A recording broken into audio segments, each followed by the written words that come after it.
This year, the summit is themed Break or Click the Digital Economy. They are brand new strategic challenges, and today we'll be exploring these trends and their impact on financial professionals and policy, particularly in Hong Kong.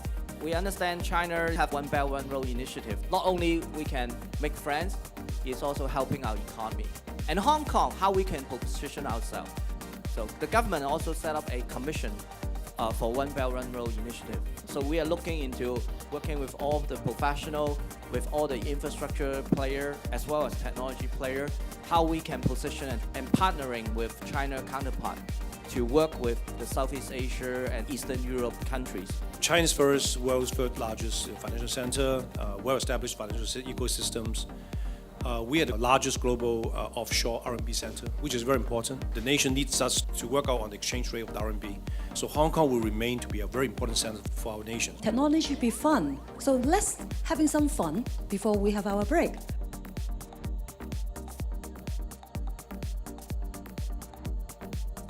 Fintech has actually mushroomed because of the lack of agility and of legacy systems that are hindering them to adapt into what the new world looks like. If talking about the fintech future of Hong Kong, if you ask me, I prefer more players in my area. Although it might be a competitors, but still, we can all work together to move the market.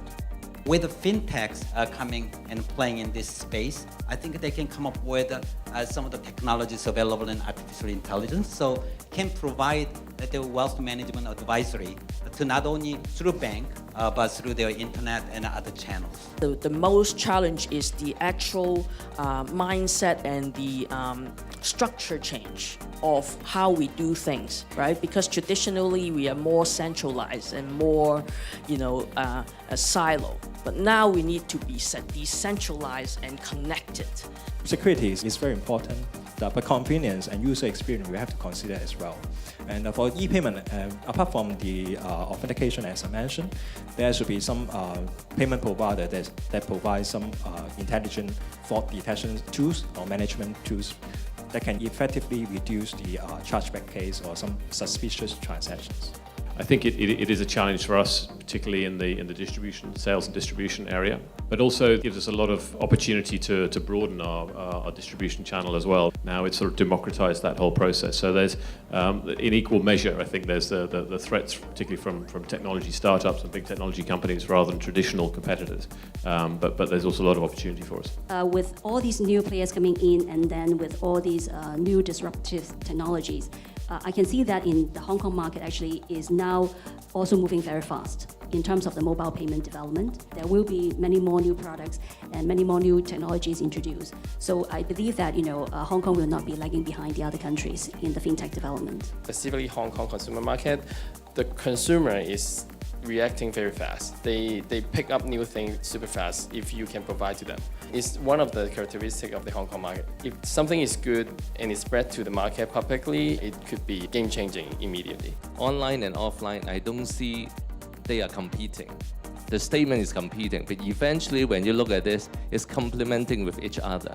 So the retailers actually cannot escape to have only one of these. Eventually, they still have some small shops opening in Causeway Bay or Tsim Sha Tsui. Still have a chance for people to go there and touch it before they buy even back online.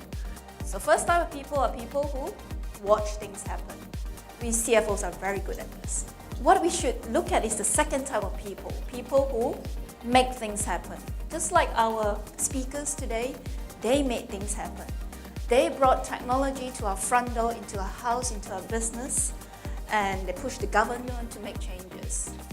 So as CFOs, where do we stand with them?